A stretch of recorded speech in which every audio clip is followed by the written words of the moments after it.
What's up, everybody? Welcome to Narcocop MMA. I'm your host, Mike.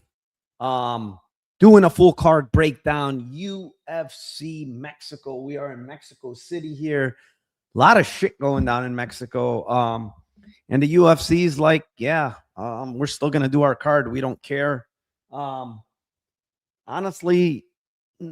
I don't complain about cards too often because I'm here for betting. And whatever card is there, it's there's going to be odds, there's going to be stuff that I could bet on, but man, this fucking card is bad. It is very, very bad from a betting perspective, from a, name perspective. Obviously, we're not going to know how the card plays out. It could play out really exciting. There could be, very good scraps. That's something I can't really tell you until we watch the card and assess then. But, from a name perspective, my God, I mean, we have a bunch of Dana White Contender Series people in here. We have one fight that fell out, and we have a late replacement here.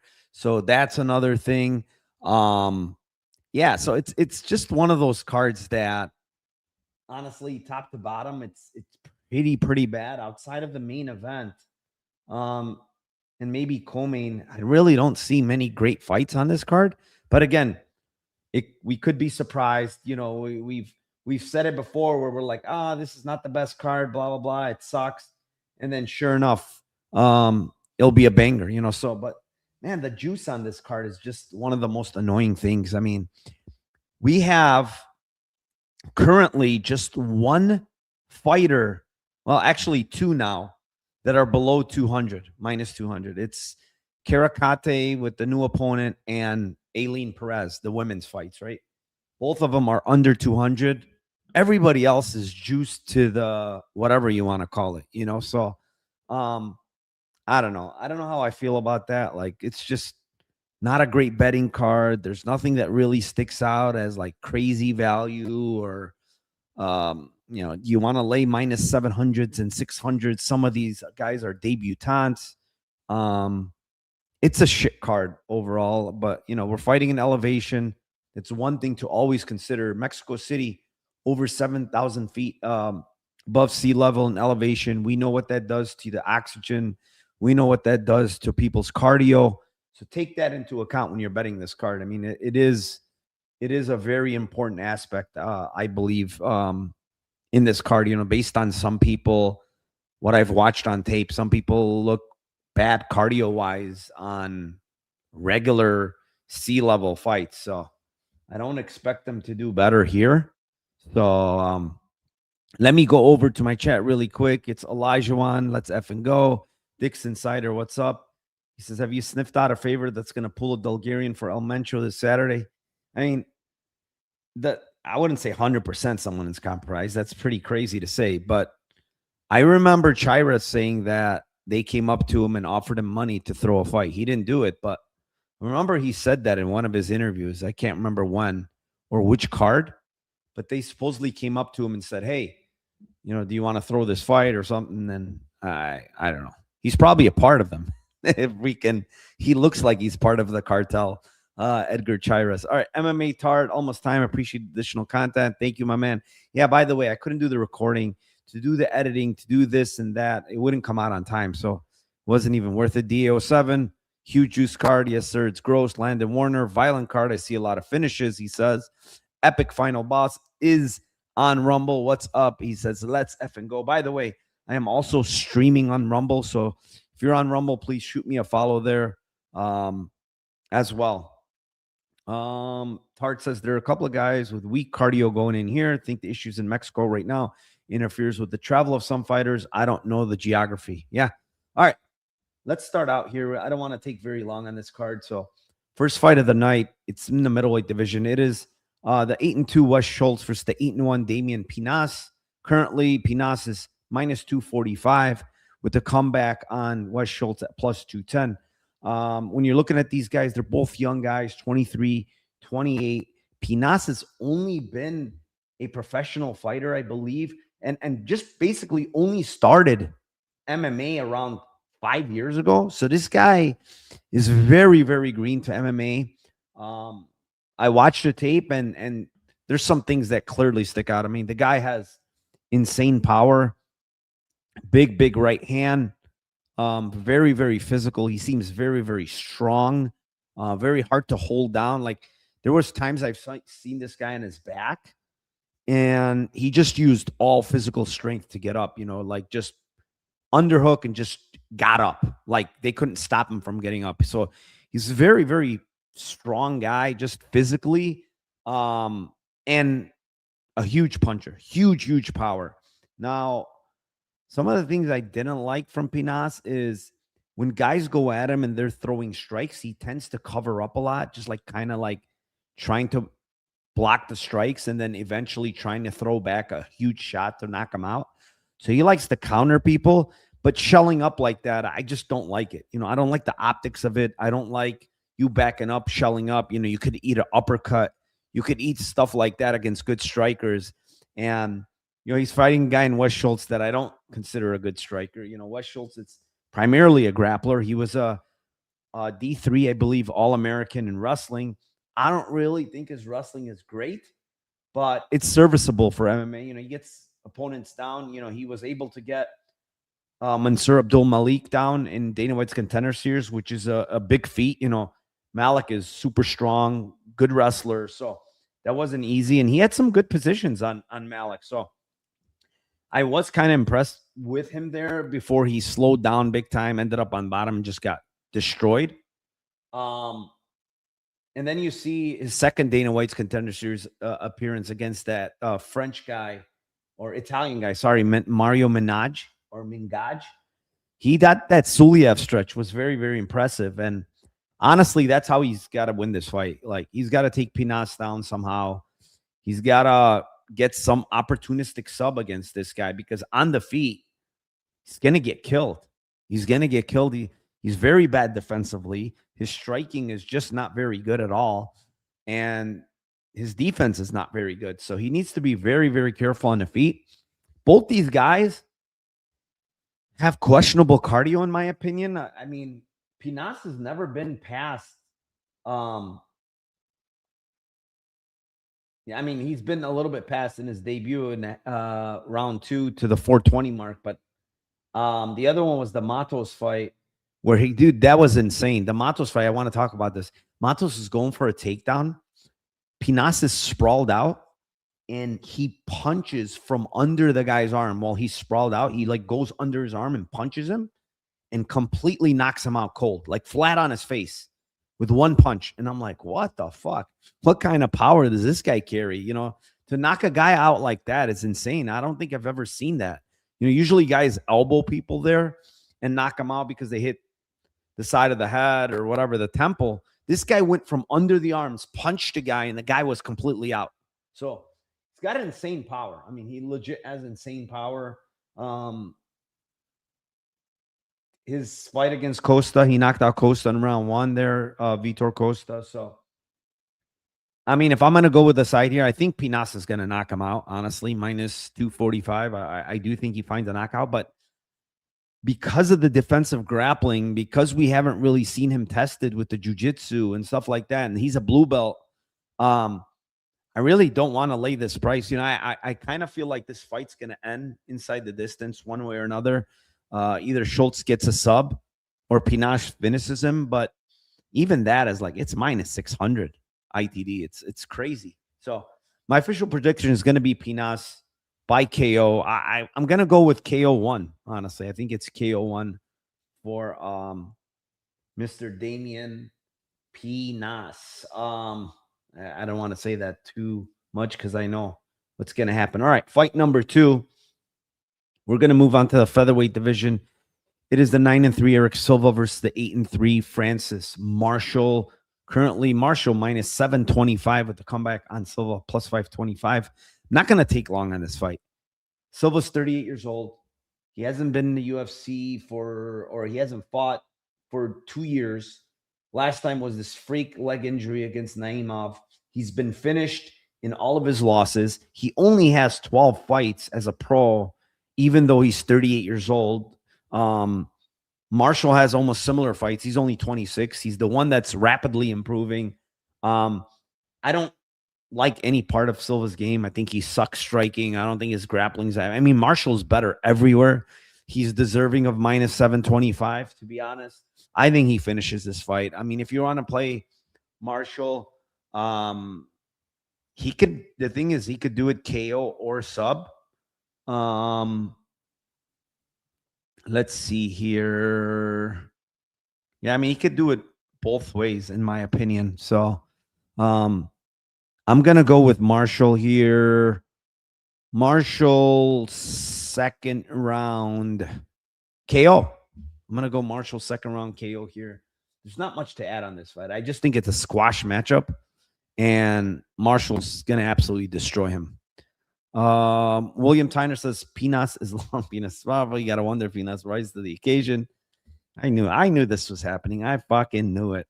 I was thinking of even skipping that fight because I knew what I was gonna get in here. All right, fight number 3. It's the actually we got the newcomer here. It is in the women's flyweight division. I believe it's a 130-pound catchweight here. By the way, guys, just for reference, I think they're going to be fighting at 130 because of the late notice replacement with Tarin. She's 7-0 versus the 6-1-1 Kareckaite. Kareckaite obviously has fought in the UFC. She's only 27. Regina Tarin is only 21. Currently, Kareckaite minus 180, and a comeback on Tarin is plus 155. I think the lines come down a little. Minus 171 Kareckaite with the comeback on Tarin at plus 146. I watched some tape on Tarin. Aggressive striker, likes to clinch, likes to get that body lock takedown. She's really never, ever going to the legs for takedowns. It's almost always body lock, put the foot behind, go the other way, just take them down or trip them down. She's that type of a grappler. You know, she's not the type that's going to go to your leg, single leg, anything. I didn't see any of that. All of her takedowns were mostly body locks and trips. She's an aggressive striker, throws a lot of kicks, has power in her hands. That's the thing. 7 wins, 6 via inside the distance for WMMA is really good. I don't care who you're facing. But Caitlin Neal finish is actually pretty good. Caitlin Neal has fought pretty decent level of opposition. She was only finished 1 time before. If you count her Ultimate Fighter fight against Miller, she got subbed, but she was KO'd in her second pro fight 10 years ago. She's fought Tracy Cortez. She's fought good girls and wasn't finished. But Tarin just overwhelmed her with strikes in that fight. Like, she threw a lot of punches, clinched a little bit, and just overwhelmed her and finished her. We've seen her finish girls in round 4. The Cifuentes fight, you know, she finished in round 4 via ground and pound. She has power. Like, she has power in her hands. She has good kicking game. She's a little janky. She switches stances, left, southpaw, orthodox. She goes both ways. She's kind of hittable on the feet. I don't like her defense. She reaches a lot. She backs up hands down sometimes when pressured. So those are things that she needs to work on. She's 21. I mean, at the end of the day, this girl is super, super young. She's kind of green. But she's fighting, you know, in Mexico City. She trains over there at elevation. So her cardio looks the part. I mean, she has good volume, good cardio from what I've seen. The problem she's going to have here is, like, Kareckaite has good cardio. Kareckaite has very good volume. Kareckaite is a pretty good kickboxer herself, even though she's very defensively void as well. She doesn't use her length well, Kareckaite. You know, she's long. She's 5'9", good reach. But she's always in the pocket, just like going to town against girls, you know, just fighting there in the pocket. And she's a split decision merchant. I mean, look at this. 1, 2, 3, 4 of her last 5 wins have come by split decision. The only one that, well, I'm sorry, all 4 have come by split decision in her wins. The one before that was a draw to blot. And then you would have to go back all the way to 2019 before you actually see a finish against, I don't even know who that girl is, but it's a nobody. She's fighting draws and splits against 40-year-old Latita Blot, who's honestly not very good. She has a good win against Judice in Dana White's Contender Series, but Judice took that fight on short notice. She was a little gassed at the end there. So if they fought again, I would take Judice with a smile. Diana Barbosa fight, we saw that she got taken down there.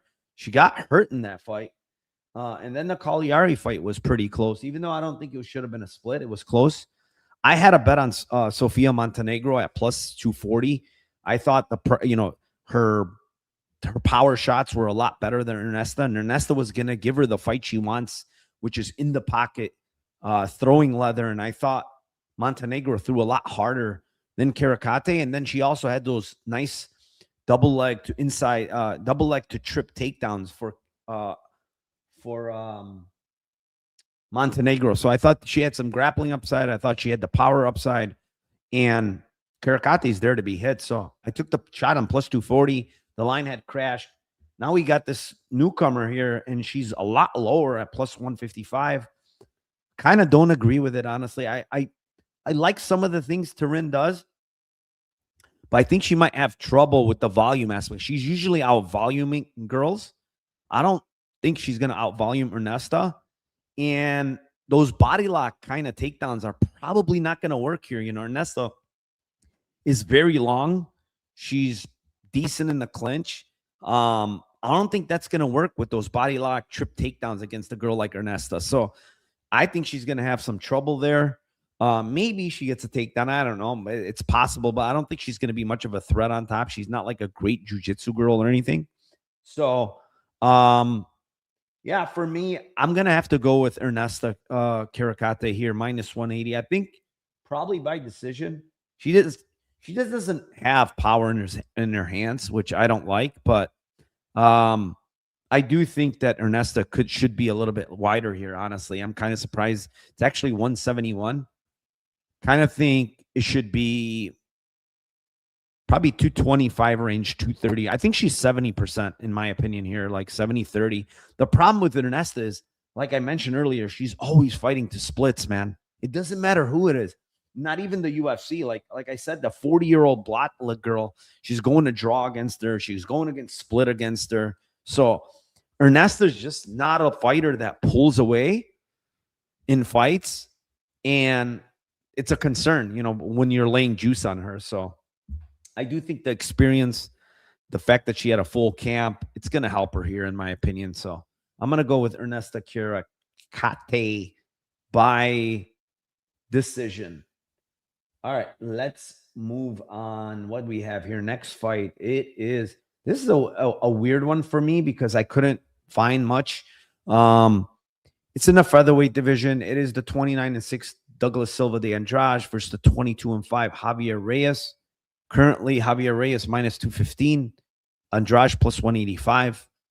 I've been trying to fade Javier Reyes. I was successful against Larion Douglas, who knocked him out cold. I believe I faded him with Chris McCate as well. He's just not very good. Javier Reyes has good attributes as far as intangibles. He's durable. He's got very good cardio. And literally that's about it. Maybe he has some good defensive wrestling, but his striking is not good at all, man. His footwork is all over the fucking place. He arm punches a lot. His grappling, his wrestling is not very good. He's just not a great fighter. He's lucky he had Justice Torres in his first fight, because Justice Torres can easily be overwhelmed. And once he gets overwhelmed, he just kind of breaks pretty easily. And it was a good matchup for Javier Reyes. But you watch the Lance Lawrence fight, and Lance Lawrence was teeing off on Javier Reyes in round one. He was winning the striking easily. McCate was winning the striking against him, and he mixed in takedowns as well. I believe McCate dropped him in that fight. So it's like he's the type of guy that is going to be losing until he's winning, because he's going to outpace people. He's going to out cardio people, and he's going to just put the pressure on them. And eventually they break because he has excellent cardio. He's got excellent durability. So that's basically how he wins fights. He breaks people, you know. Douglas Silva de Andrade, I mean, 40 years old now. He is moving up, guys. He's moving up to 145 here. The weight cuts were for sure too much for this guy at 35, you know, getting older. But he hasn't fought in almost 2 years. He was scheduled to fight last year. He pulled out because he wasn't medically cleared. I couldn't really find why he was not medically cleared. I have no idea. If anybody knows, put it in chat. But I don't know why this guy was not medically cleared to fight John Castaneda. But, you know, he's a veteran, dude. Like, he's fought everybody. He's fought LaRon Murphy. He's fought Peter Yan. He's fought Rob Font, Marlon Vera. I mean, you name it, he's fought them in the UFC. So the guy, when you look at his career, he's lost to pretty much good guys. I mean, Miles Jana was considered a better fighter than Javier Reyes.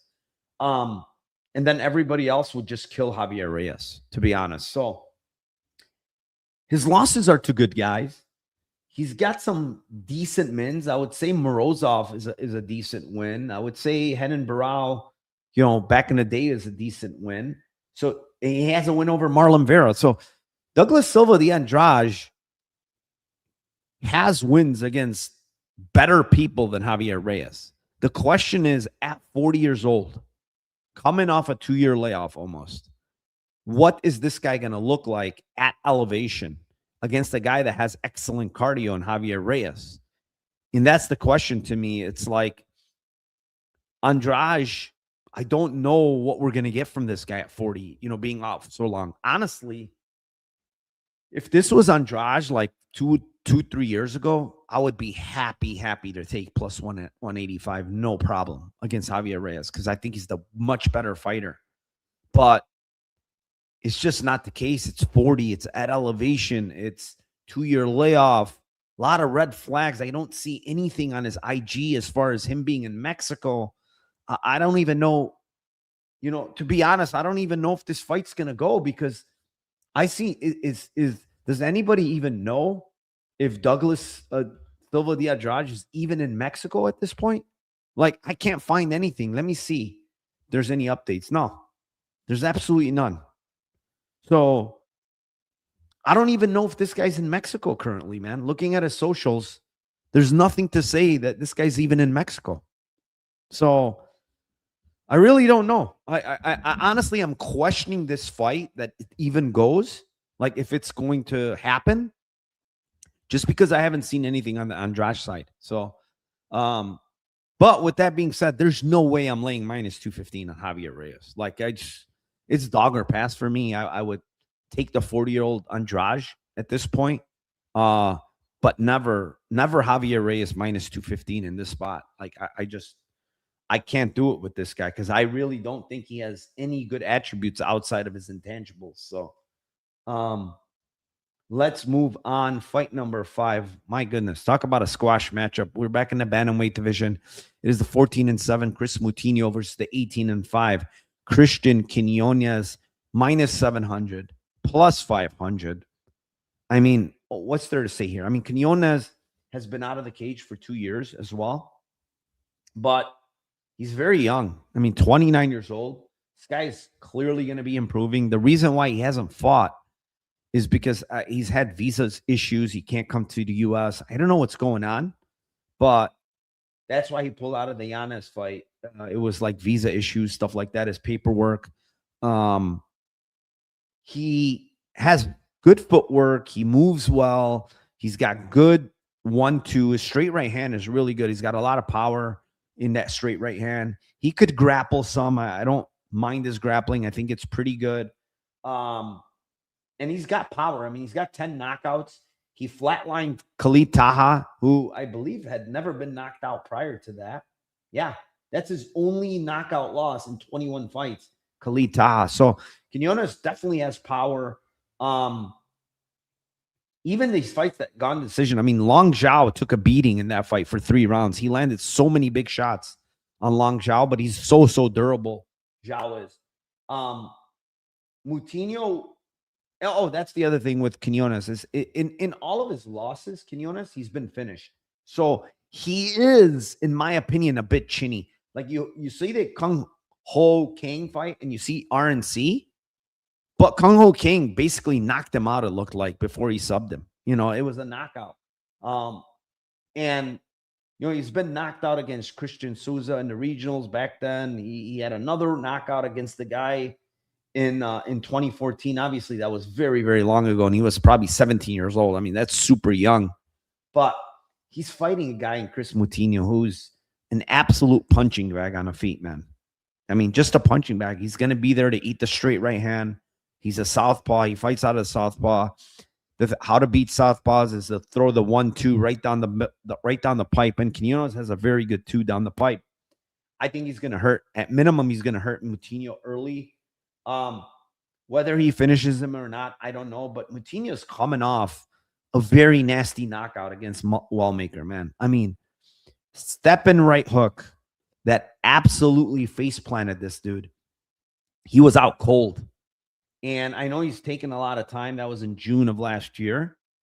But his chin might be completely shot at this point. This guy's taken a ton of damage. He's always in wars.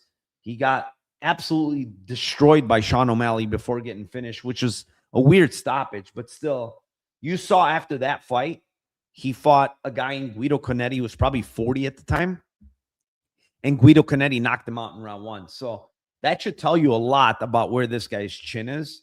I really think that Quinonez is probably going to finish this guy. I think he's going to knock him out.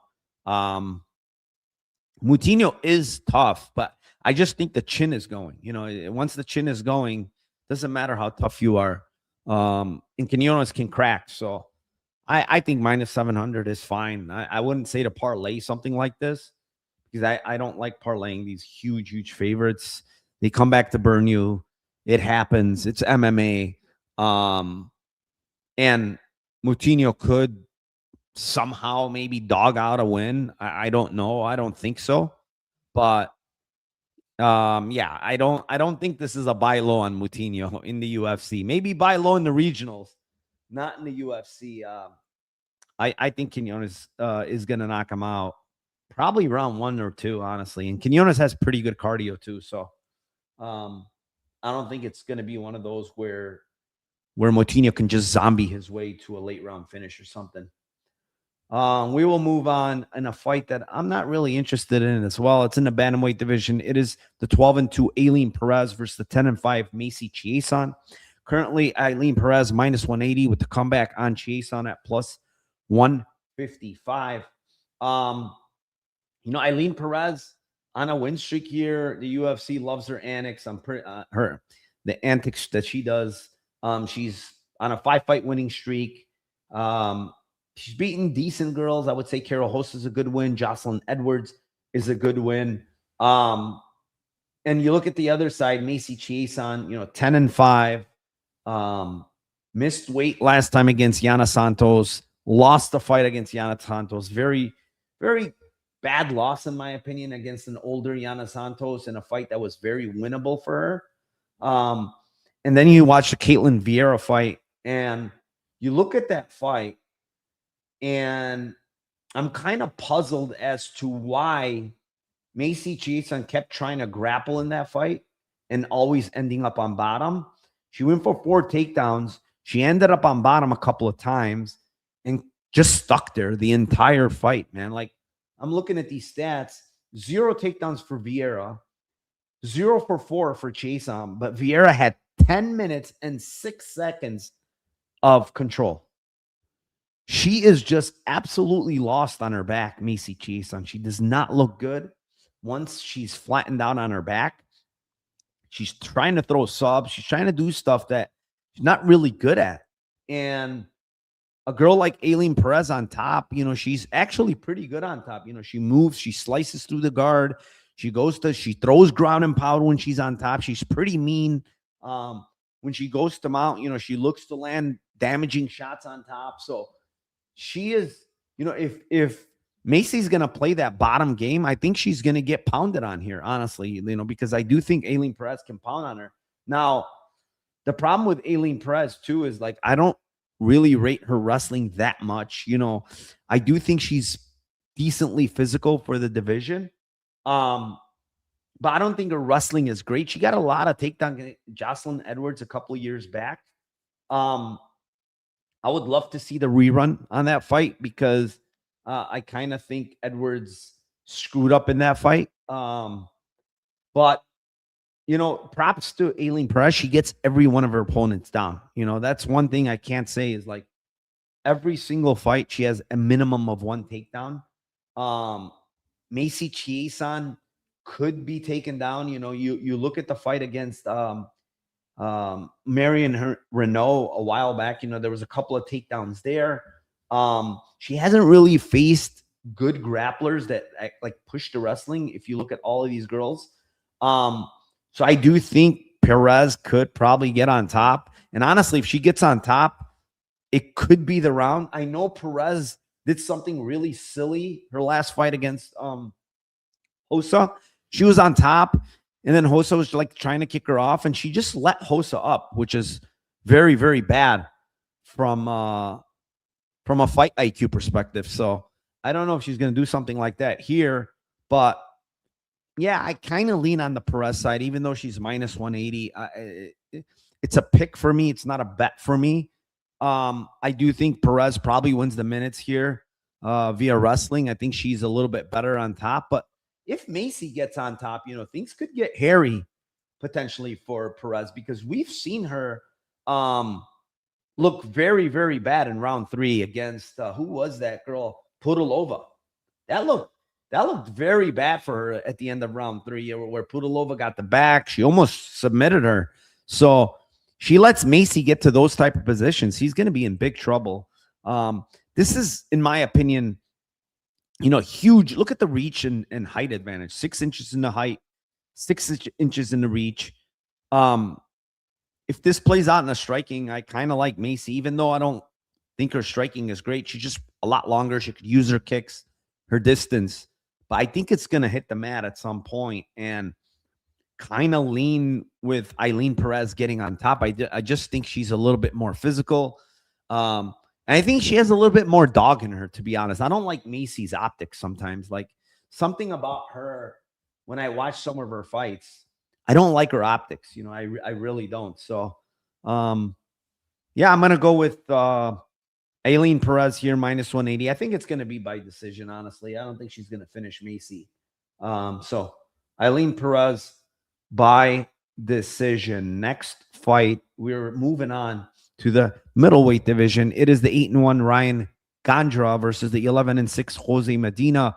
Currently, Gandra minus 725. And the comeback on Jose Medina, 525. I don't want to go on too much about this. So, like, Gandra, I don't rate him very much. I think he has decent boxing. I think he has some power in his hands. I think actually he can grapple. You look at his regional tape and he's grappling quite a bit, you know, so he is grappling. I will say, I think it was this Miguel Porto fight. I can't remember if it was Porto or Becerra. They have him down as a mounted triangle, arm triangle, or an arm triangle. One of these fights was a KO. I think it was Porto. It was ground and pound from full mount. It was not a arm triangle. So I'm just correcting topology there. I think it's wrong. But he can grapple, man. He can wrestle when he wants to. And he's a brown belt in jiu-jitsu. I could tell you that. I think he has good submissions when he's on top. He has good ground and pound. I think if he wants to finish Medina, in my opinion, it's via sub. Maybe ground and pound too, but I think most likely sub. I was hoping to get like a good sneaky sub line on this guy. Nah, the books are on. It's like plus 250 best price. I don't love that price. I'm not going to play that price. Could he hurt Medina on the feet? Sure, but I think Medina is very, very durable, man. He's got a great chin. Even the knockout loss to Gauthier, like Gauthier landed some big shots and he kept telling Gauthier, come on. And then Gauthier landed that sneaky knee to not kind of drop him on his back. He was still not out, but it's a good stoppage. But Medina just bad, man. He is just bad. When you look at Medina, Is he a good striker? No. Is he a good grappler? No. Is he a good defensive grappler? No. Is he good defensively as far as striking? No. There's literally no attributes that this guy has that are good. What's he good at? Well, he's tough. He's tough. That's literally the only thing you could say about Jose Medina is he is tough. That's it. Everything else sucks. He doesn't have power. His striking sucks. His grappling sucks. And honestly, Gandra is not like a minus 700 type of guy. But against Jose Medina, he is a minus 700 type of guy because there's literally no threat coming back from it. The only way Gandra loses this fight, I'm telling you guys, is if he gasses himself out going for a finish. And listen, I've seen this guy very tired in round 3. I think it was this Luis Fabiano fight. He was super tired in that fight. So he could gas out, maybe going for a finish. And then you live bet Jose Medina if you can. But dude, he's better than Jose Medina everywhere, even though I don't rate him very high. Yeah, I mean, another squash matchup. What's there to say here? Like this card, this is the theme of this card. There's some bad fighters versus not so bad fighters, but not great fighters. So moving on to the next fight. It is in the it's in the bantamweight division. It is the 8-3 Angel Pacheco versus the 7-0 Santiago Luna. Luna currently minus 625 and a comeback on Pacheco at plus 450.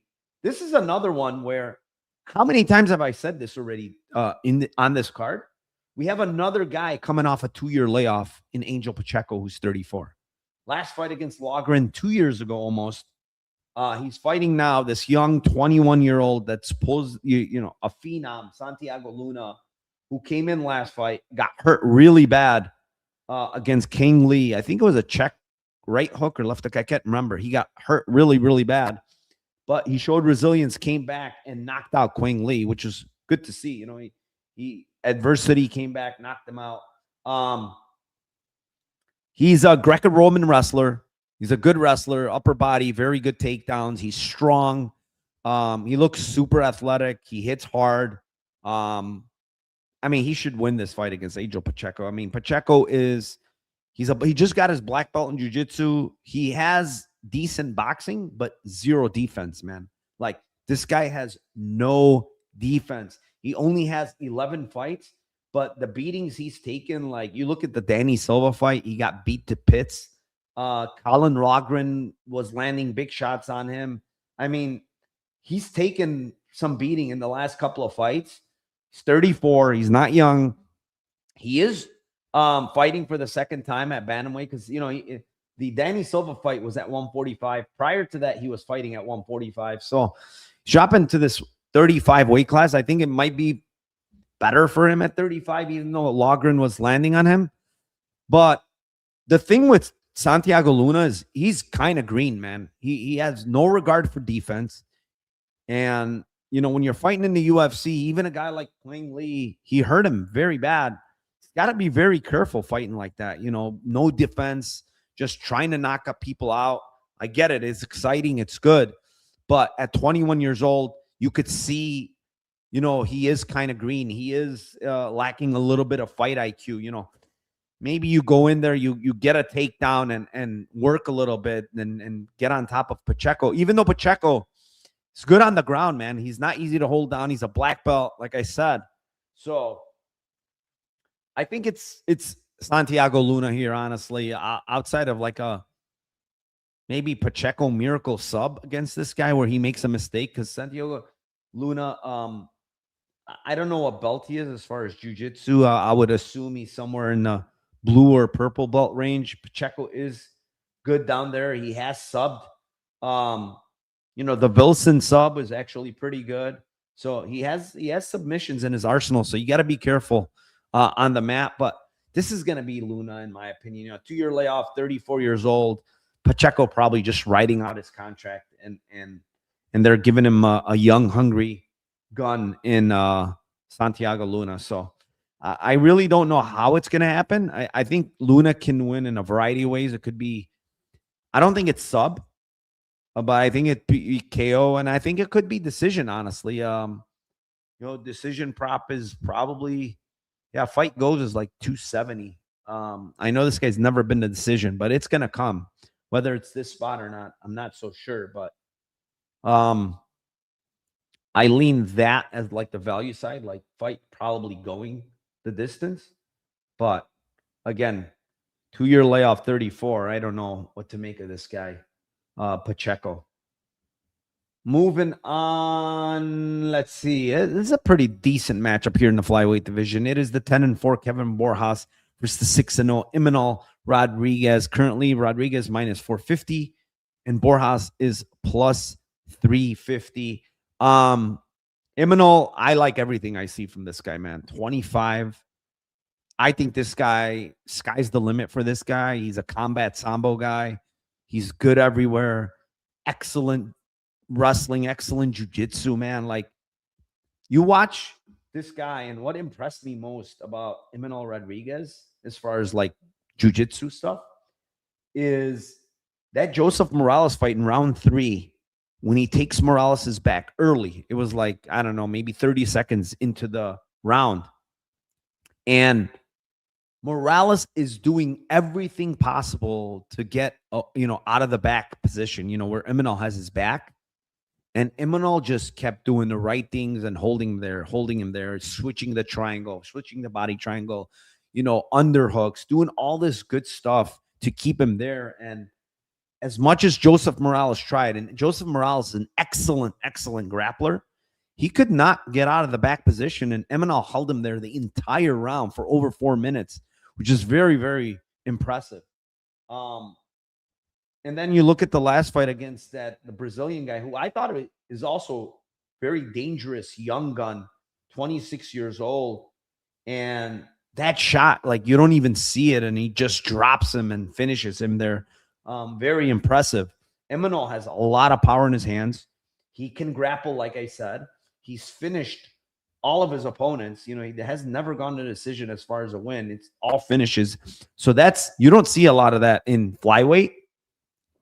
But this guy, he hits hard. He can grapple. He's got excellent cardio from what I've seen. Now he's with DC. He's training a lot of wrestling. I saw with DC. Single legs, turning the pipe, doing all this stuff. I think it's a smart idea to wrestle Kevin Borjas. Borjas has good striking. He's got a good 1-2. He's got good power. I do think Imanol can potentially calf kick him. Borjas is flat-footed while Imanol moves really well. So I do think there could be some calf kicks here for Imanol. And the one thing with Borjas, I have to say this.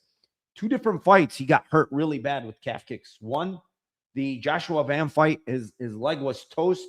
2, the Alessandro Costa fight, it was basically his calf was gone in the second round. So we've seen this guy not take calf kicks well. He doesn't lift his leg. Imanol can use that. Imanol, honestly, could use a lot of different weapons here. Wrestling, jiu-jitsu.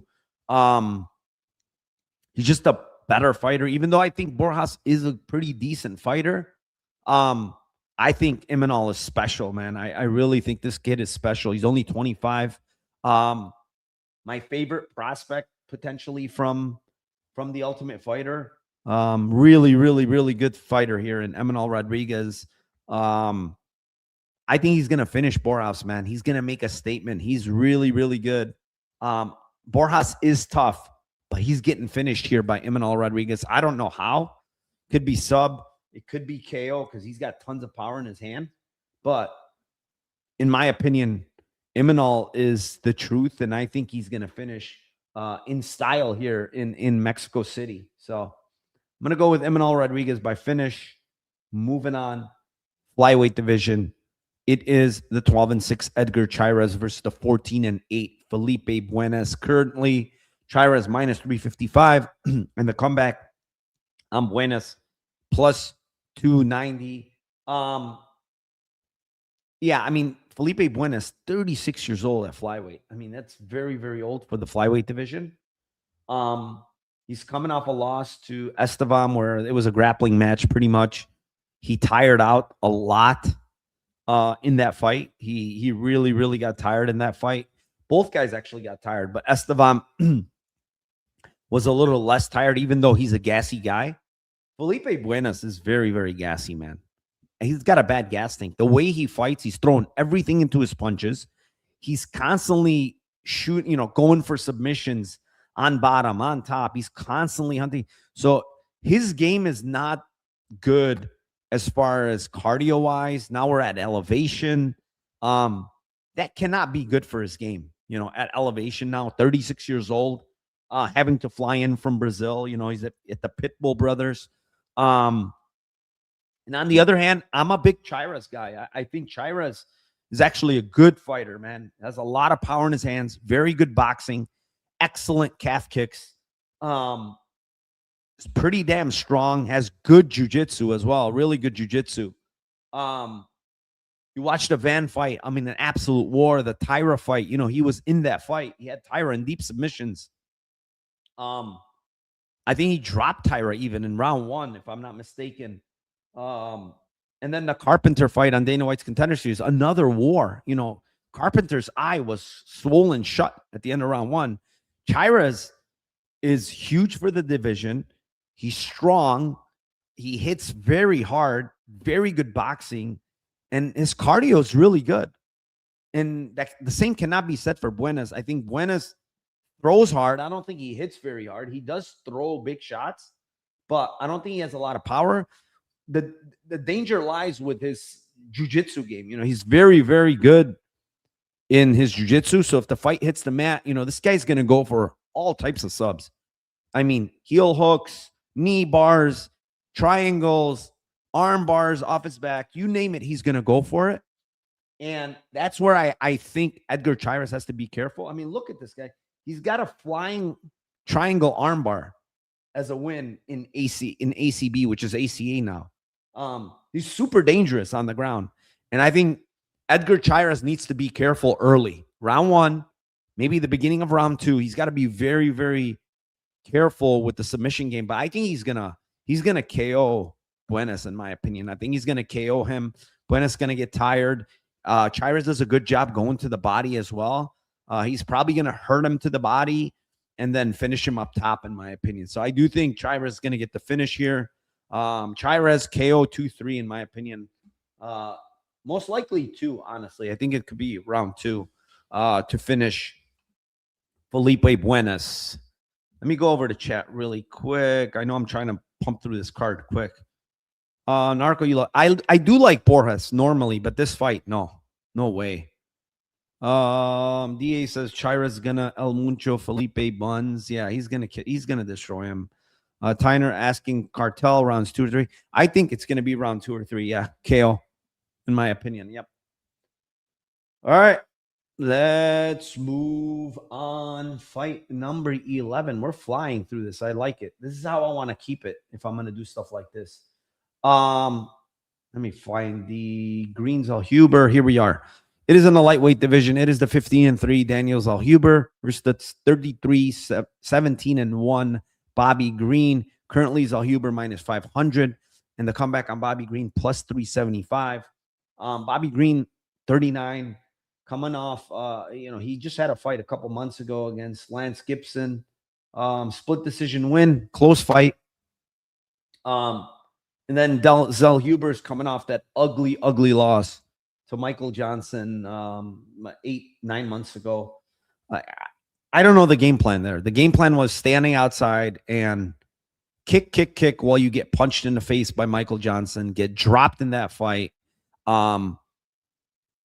No sense of grappling, no sense of anything besides staying on the outside and just repeatedly kicking in that fight, which I don't understand what was going on there. And this is literally the second time he's done this. The other time was Trey Ogden fight, if you guys remember, stayed on the outside and just let Ogden kick, dictate the fight, get a takedown, and lose that fight to Trey Ogden, doing absolutely nothing again. So this is 2 times Daniel Zellhuber has looked dog shit. And then you look at the Ribavex fight, and it's an absolute fucking war. Absolute war. He looks good, even though split decision loss, an incredible fight. Prado fight, Another incredible fight. Went to war. He busted up Prado. A lot of people would have been finished. And then he lays an egg like these two fights. So can this guy be trusted at minus 500? Honestly, can he be? I think he's going to beat Bobby Green. Don't get me wrong. I think he's going to come back here. He's going to look a little bit better. And he's going to beat a guy like Bobby Green. But can he be trusted, honestly, at minus 500? Like, there's no way. There is no way you can lay this price on this guy. He's untrustworthy. But it's dog or pass. I mean, Bobby Green is a good striker. If Zellhuber does the same shit he did with Michael Johnson, Bobby Green's very live to win a decision.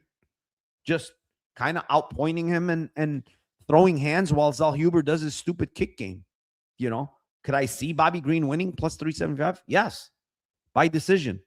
Could I see Zellhuber winning if he fights like he fought these other fights? Yeah, I think he can. If he fights like he fought Prado and Rivervex, he's going to finish Bobby Green. That's my prediction. I just don't know. Like, it's impossible to know what version of Zellhuber we're going to get here. This guy has been untrustworthy at all. Like, you cannot trust him. So anybody that tells you they're confident, which Zellhuber shows up here, they're lying. Nobody knows. But if it's Prado fight, if it's Rivervex fight, yeah, give me all the Zellhuber here by finish. I think, he could finish a guy like Bobby Green who's told towards the tail end of his career, but untrustworthy dude, man. Like, there's no way I could lay any type of price in this vicinity on Daniel Zellhuber. All right, let's move on. What do we got next? It's the co-main event of the night.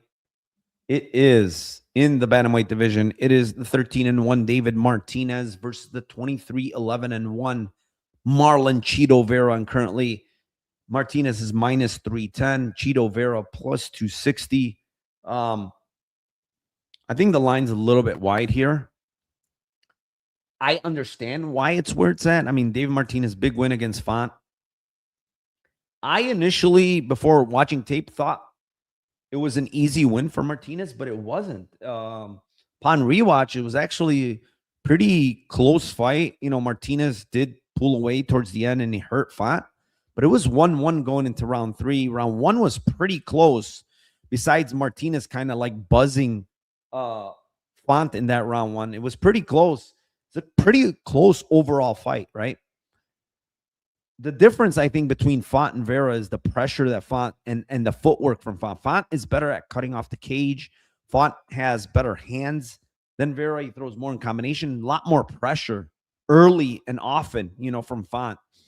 Vera kind of picks up the pressure in fights, right? And I don't think he's great at cutting off the cage. This is the problem with Vera.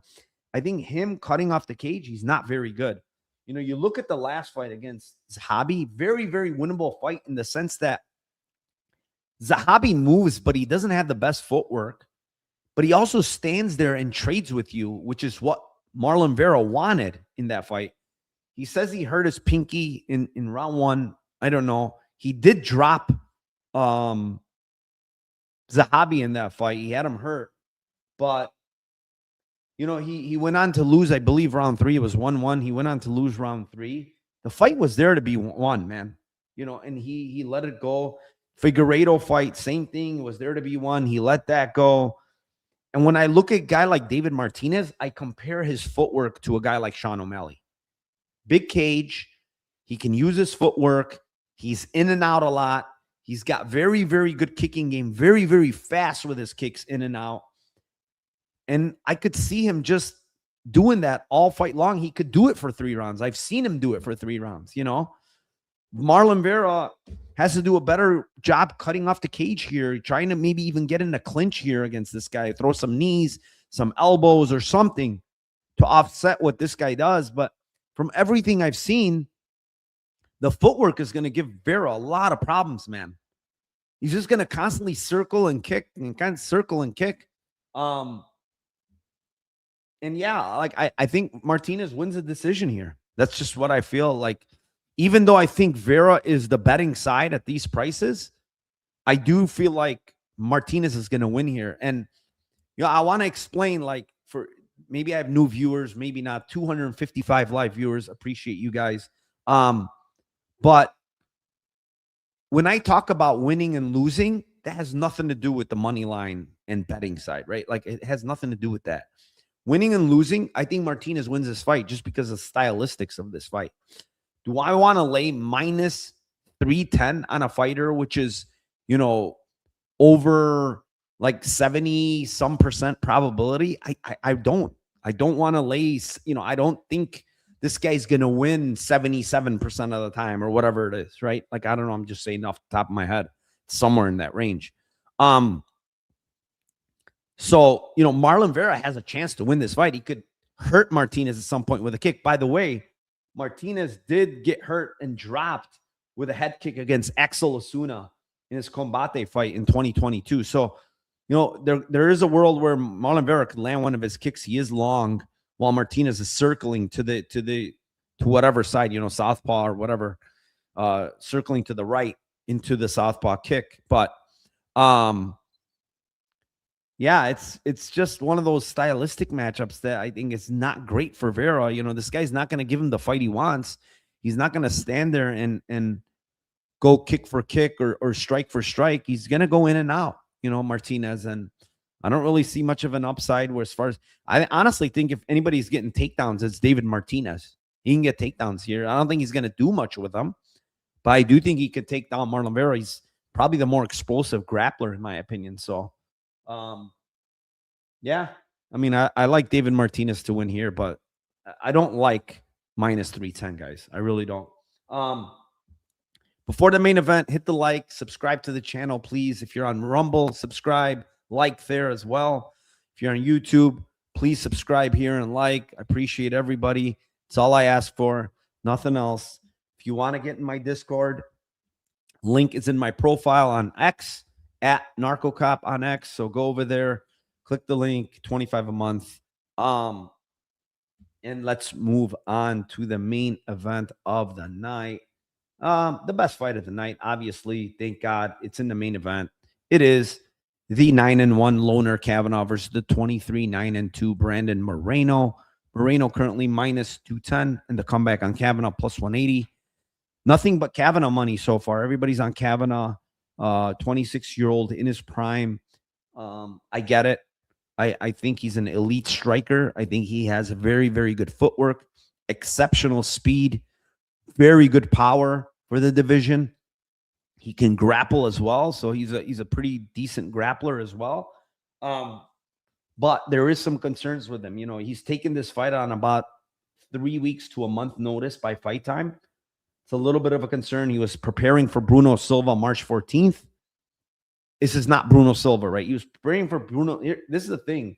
March 14th against Bruno Silva, he was preparing. It was going to be, I believe, in the Apex, right? He's taking that fight. It's a 3-round fight against a much lesser opponent in Bruno Silva, who's on a slide, right? Now, he's taking this fight on a kind of a short notice against a former champion in Brandon Moreno at elevation.